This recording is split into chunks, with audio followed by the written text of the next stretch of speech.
Est-ce que les gels de lactate, c'est vraiment l'avenir de la nutrition pour les sports d'endurance? Vous avez été une bonne poignée à m'envoyer des questions sur ce fameux exolactate qu'on voit passer sur les réseaux et qui est à l'heure actuelle visiblement testé par les coureurs du Tour de France.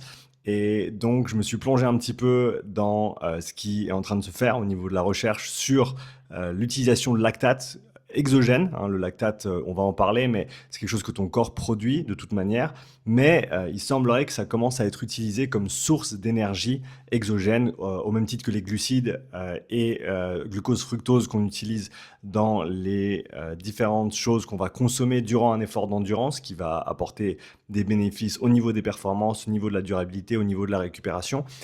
Il semblerait qu'il y ait des choses qui soient en train de se faire autour du lactate. Autour du lactate, alors c'est pas tout fait, je te le dis déjà, on va voir ensemble qu'est-ce qui se passe. Et je me suis dit que c'était une bonne opportunité pour revenir sur le lactate. Lactate qui est un joueur central du métabolisme, et je regarde un petit peu en bas parce que j'ai pris pas mal de notes ces quelques dernières heures. Je suis allé notamment écouter 2 podcasts entiers sur le sujet des lactates exogènes et comment ça fonctionne et comment c'est utilisé, ou en tout cas comment c'est testé à l'heure actuelle. Et j'ai fait un petit check-up aussi sur le fonctionnement du lactate pour te faire un petit brief afin que tu comprennes vraiment ce que c'est le lactate. J'en ai déjà beaucoup parlé sur ma chaîne à l'époque, mais ça fait toujours du bien de revenir dessus et de se remettre les choses à jour. Et afin de bien comprendre les mécanismes d'abord, pouvoir comprendre comment ça peut fonctionner et comment ça peut aider au niveau de l'effort, au niveau du métabolisme, et voir en fait qu'est-ce qui se passe concrètement aujourd'hui sur le terrain vis-à-vis de ces lactates exogènes qu'on peut consommer et utiliser comme source d'énergie. Donc ce qu'on va faire, c'est qu'on va d'abord voir les différents rôles du lactate que l'on connaît aujourd'hui dans le corps. Il y en a beaucoup.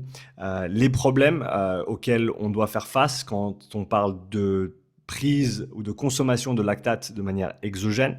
Parler des solutions qui sont en train d'être explorées à l'heure actuelle par des sociétés qui mettent en place ce genre de produits, et les bénéfices potentiels que ce genre de produits peuvent avoir sur les performances. En tout cas, ce qui est certain, c'est que, en tout cas à l'heure où je te parle, et en creusant un petit peu sur PubMed, il n'y a pas de publication qui montre des effets positifs de manière tangible, mais encore une fois, l'absence de preuve n'est pas preuve d'absence, parce que si on n'a pas compris les mécanismes correctement, si on n'a pas pu formuler nécessairement le produit pour qu'il soit bien absorbé, on parlera des limites par rapport à ça tout à l'heure. Si on n'a pas pu donner les bons dosages, si on n'a pas été dans les bons contextes, forcément on ne va pas trouver d'effet. Donc dire qu'il n'y a pas d'effet positif des gels de lactate dans la recherche aujourd'hui et donc que ça sert à rien, à mon avis, c'est prendre le problème à l'envers, parce que ils sont en train de le tester sur le terrain justement pour voir s'il y a des effets. Et ce sera intéressant, on va parler un petit peu de ce que ressentent notamment les athlètes et à quoi ça peut être dû et qu'est-ce que ça peut vouloir dire pour l'avenir. Donc pour commencer, on revient sur les rôles du lactate. Je te l'ai dit, le lactate, c'est un joueur central du métabolisme énergétique, et on le sait notamment grâce aux travaux des 40 dernières années de George Brooks, qui est un chercheur qui s'est spécialisé dans le lactate. Et alors qu'avant on pensait que c'était le grand méchant du métabolisme, que c'était à cause de la fatigue, etc., on sait aujourd'hui que c'est une source d'énergie, le lactate. Concrètement, au niveau moléculaire, pour simplifier, on peut dire que c'est un demi-sucre. Si tu prends une molécule de glucose, tu la coupes en deux, et ben tu as 2 molécules de lactate. Donc concrètement, c'est un produit du métabolisme. Pourquoi? Parce qu'il est produit par ce qui s'appelle la glycolyse.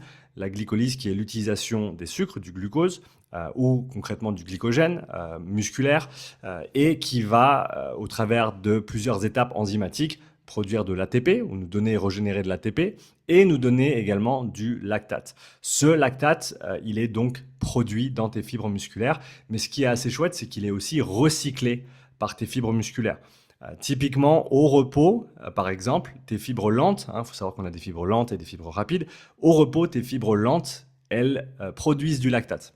De manière nette, si tu mesures ce qui se passe à l'intérieur d'une cellule une fibre de type 1, qui est une cellule musculaire, on a une nette production de lactate. Mais dès que l'effort commence, elle va inverser ses rôles et elle va devenir consommatrice, recycleuse de lactate. Parce que le lactate, au final, c'est encore une fois un substrat énergétique. C'est une molécule qui, au final, comme un petit paquet qui contient de l'énergie qui peut être extrait par nos mitochondries. Mitochondries, je te rappelle, qui est la centrale énergétique de la cellule et qui va être là où prend place la respiration cellulaire avec l'oxygène au centre de tout ça. Tu respires, on mesure le VO2 max. consommation d'oxygène maximale, pour se donner une idée de notre capacité maximale à utiliser ce substrat. Ou plutôt ce comburant, et on a le substrat, voilà, qui est alors le sucre à la base, mais qui devient lactate avant de passer dans la mitochondrie. Donc concrètement, le lactate qui est produit dans le cytosol de la cellule, il va passer ensuite dans la mitochondrie, il va être retourné en pyruvate, il va passer dans le cycle de Krebs, il va alimenter ensuite le système de transport des électrons. Et ça, forcément, c'est rapidement vu, c'est simplifié, mais concrètement, le lactate, il est produit dans ta cellule et il est réutilisé dans ta mitochondrie tant que tu as assez de mitochondries pour recycler le lactate qui est présent. Et typiquement, si on parle de fibres musculaires, on peut typiquement dire que le lactate est produit à l'effort par les fibres rapides et recyclé à l'effort par les fibres lentes. Donc on a une interaction entre ces différents types de fibres et on peut dire que le lactate, c'est un intermédiaire énergétique au final qui permet de lier ces différentes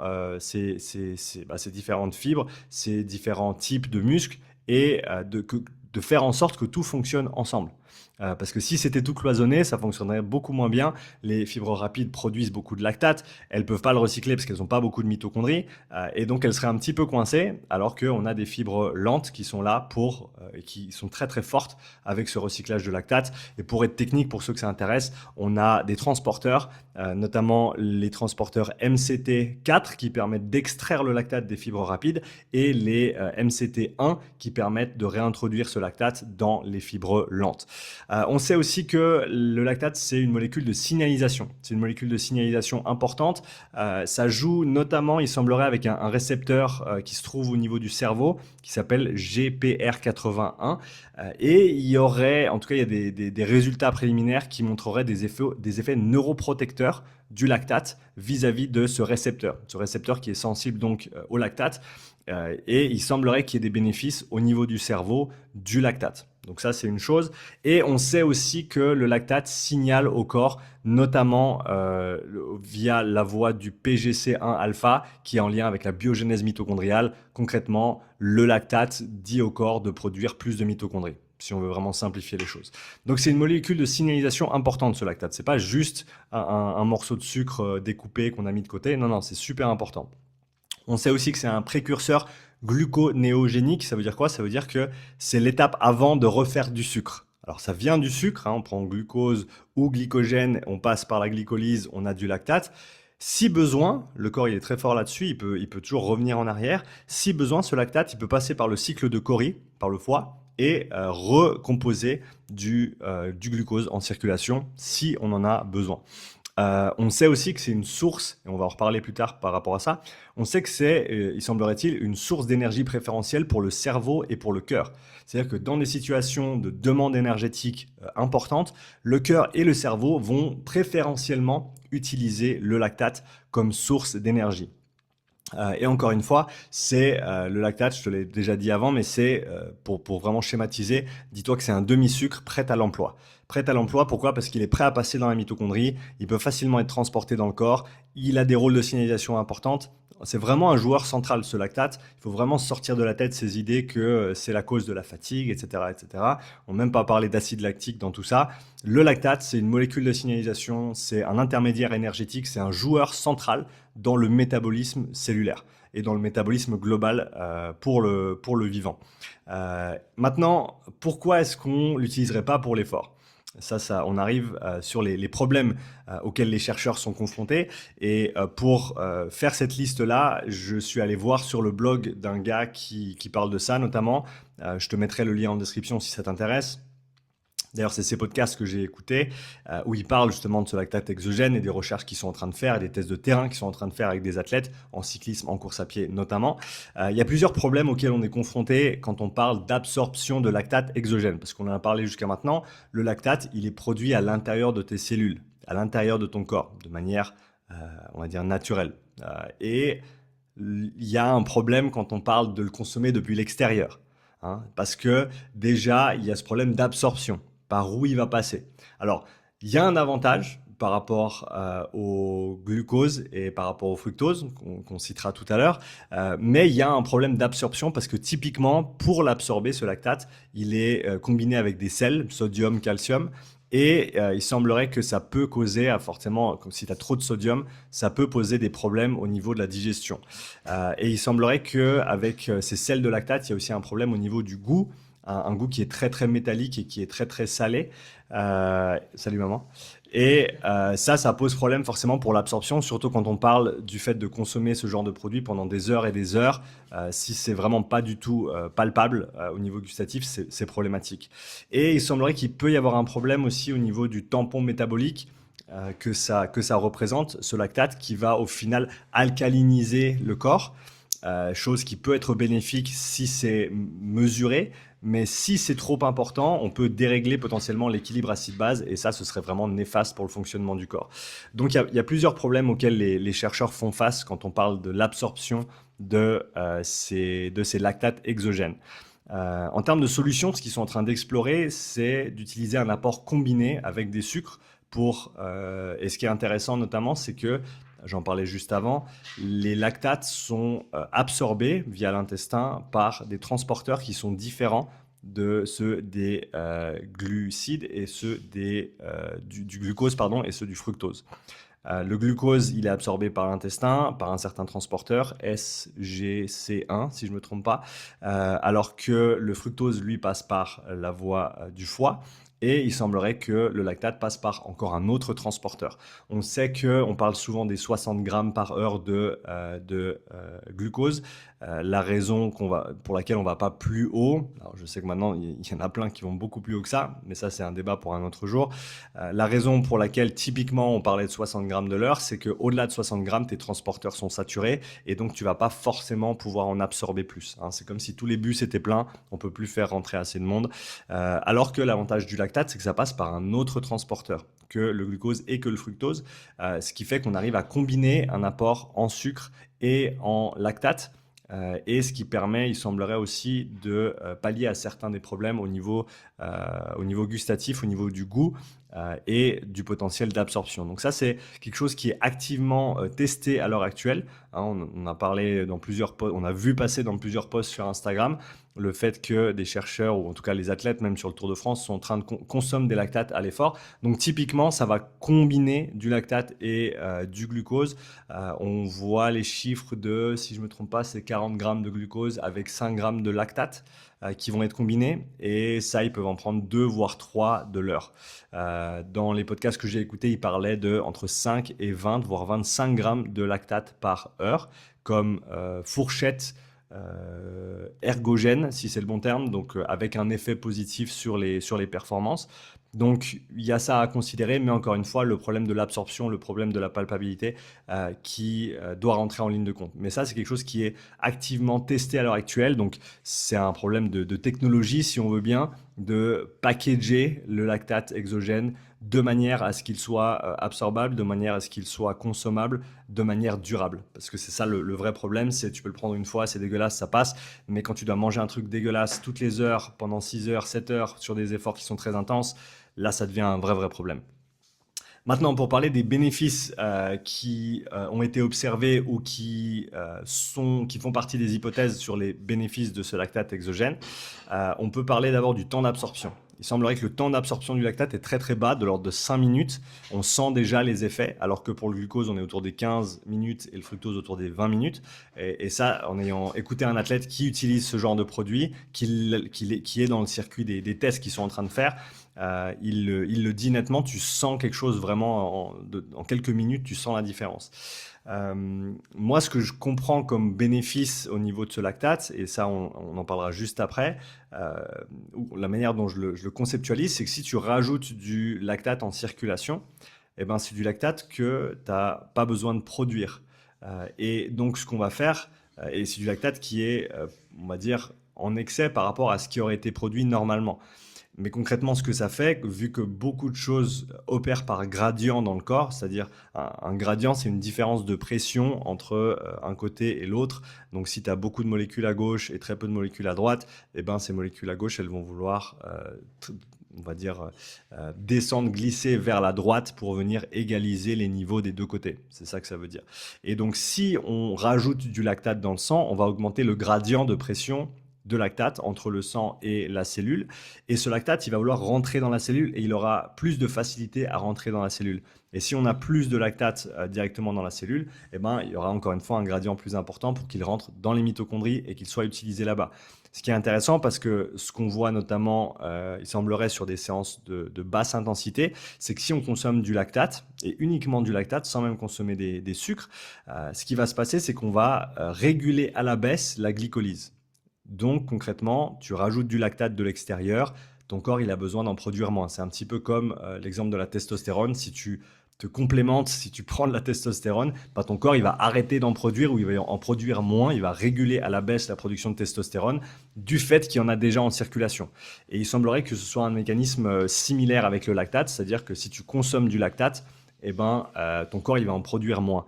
Qui dit régulation à la baisse de la glycolyse, dit plus de place pour oxyder des graisses. Et donc le fait de pouvoir oxyder plus de graisse, c'est une des choses qu'on cherche à faire notamment avec les séances de basse intensité. Donc pour les séances à basse intensité, ça pourrait être un des attraits de ce lactate.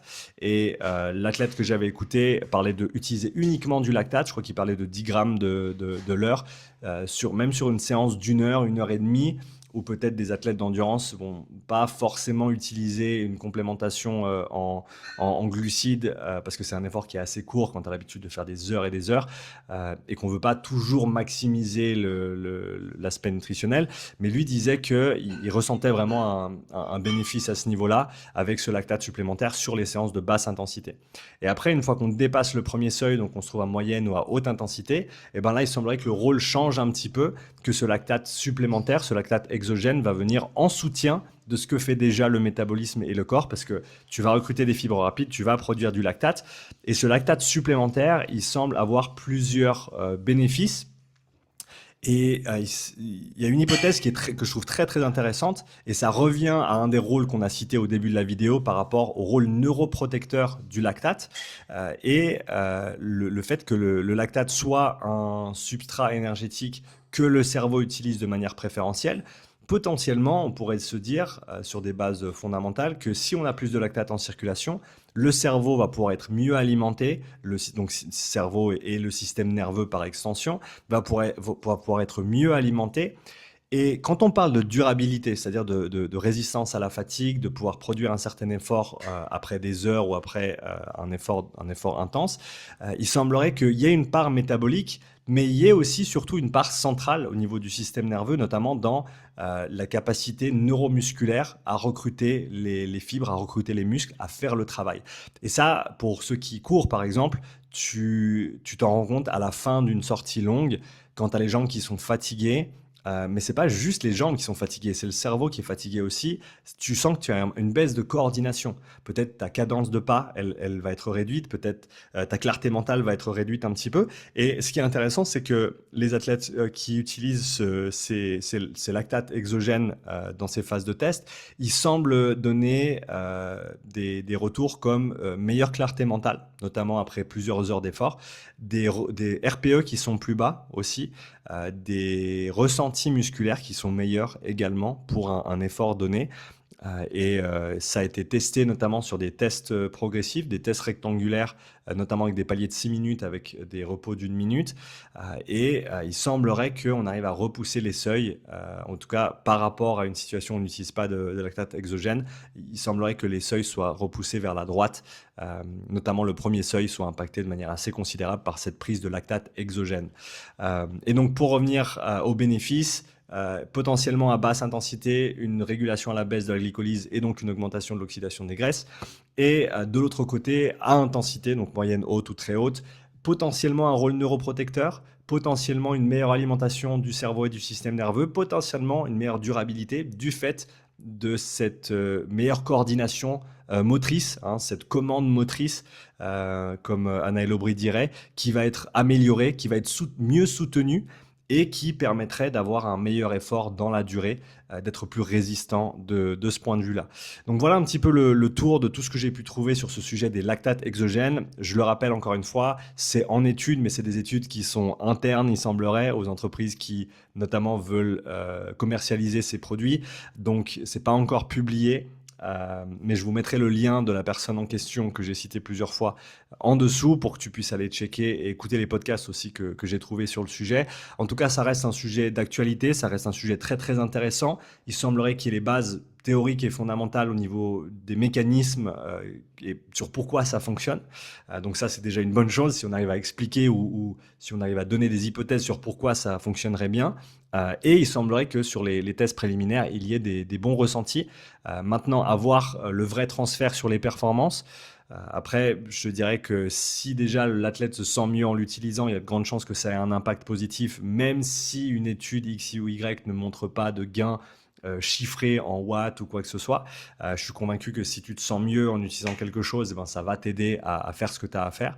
Après, à voir, est-ce qu'il y a potentiellement des ramifications négatives? On le voit aujourd'hui avec plusieurs années maintenant de consommation extrêmement agressive de glucose-fructose par des athlètes de haut niveau, des problèmes de diabète, des problèmes de gestion justement de ce métabolisme du sucre.